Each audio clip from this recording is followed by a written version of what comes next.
YGO Strats single card discussion is going to be talking about some of the cards that have impacted Yu-Gi-Oh! Throughout the years. Today's card, the fusion to replace Dragoon, Destiny Hero, Destroyer Phoenix Enforcer. Destroyer Phoenix Enforcer was first released in Burst of Destiny in 2021. As of this video, just a few months after its release, you won't believe it, but it has had no reprints and spent no time on the ban list. Yet. A Dark Attribute level 8 warrior type monster with 2500 attack and 2100 defense, its effect reads: monsters your opponent controls lose 200 attack for each hero card in your graveyard. You can only use each of the following effects of Destiny Hero Destroyer Phoenix Enforcer once per turn. Quick effect: you can destroy both one card you control and one card on the field. If this card is destroyed by battle or card effect, you can activate this effect: special summon one Destiny Hero monster from your graveyard during the standby phase of the next turn. DPE is, as of this video, one of the newest and most well-represented meta toys that just about every deck wants to exploit. He has definitively replaced Dragoon as the splashable fusion that makes players hate Verte, and his existence alone has made such an impact that there are fringe groups saying that Destiny Hero Celestial needs to be banned because of him. Wild.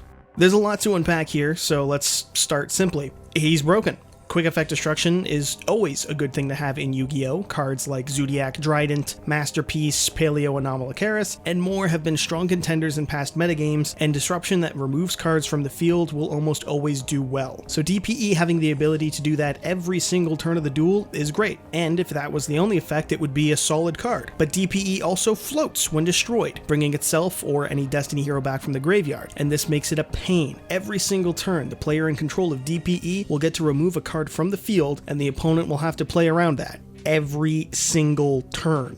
If a duel finds itself slowed down, both players have spent their resources and are in for more of a grind game, DPE becomes brutal. A self-recovering card to get rid of one card every single turn can turn a duel from a grind game into a slow, inevitable death. Just unending, relentless destruction. And it floats if destroyed by any means, by your effect or your opponent's, or by battle. Which means even if it's on the field after having used its effects and you do want to run over it in battle, it won't solve the problem, it still comes back. And you'll probably need something a little beefier than you might think, as it lowers the attack of the opponent's monsters by 200 for each hero in the grave, which isn't huge, but sometimes that 400 is the difference between being able to wall off attacks by having the biggest number on board and no longer having a board. And like I alluded to earlier, this card isn't really alone. Fusion Destiny, Verte Anaconda, and Destiny Heroes Celestial and Dasher are all part of the gang too. Verte has been making a presence in decks for a little over a year as of this video, ever since Dragoon came to the TCG. But unlike with Dragoon, whose materials had no use and whose fusion spell was very punishing to draw, making the whole engine a case of high risk, high reward,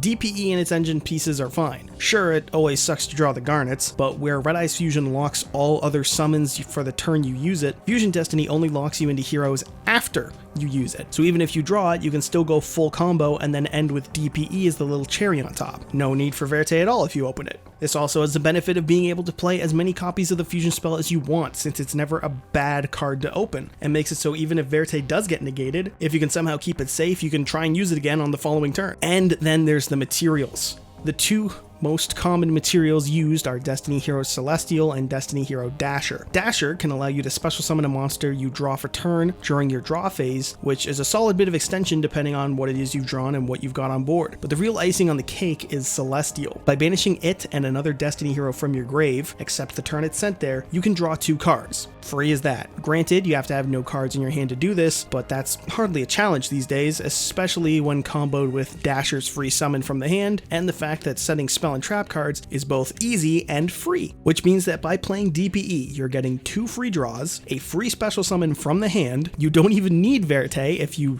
have tight extra deck space, or if you don't, it just is helpful for when you don't draw the fusion spell, and that's all on top of the free self-recurring pop every single turn. And there are people who wonder why Dragoon got replaced so thoroughly. The card has been popping up in just about every deck that doesn't have a type lock in the meta as of this video, and is so prominent that Konami recognized the need to hit it on the January 2022 ban list by semi-limiting Fusion Destiny as a slap on the wrist for the engine, in spite of Fusion Destiny getting an ulti reprint in the next OTS pack at that time. Overall, the card is a menace to deal with, essentially demanding quick play, non-destruction removal to get rid of it on the field, if not banishing it from the grave after you've already lost a card to it. It's one of the cards to come along and just shake up the metagame all by itself, forcing players to learn to adapt to it or die to it. with no real in between. And so that's our look at single card discussions, Destiny Hero, Destroyer, Phoenix, Enforcer. Stay tuned for our next video and feel free to suggest some cards to review or a type of video you would like to see. And remember, subscribe to YGO Strats so that you too can become a true duelist.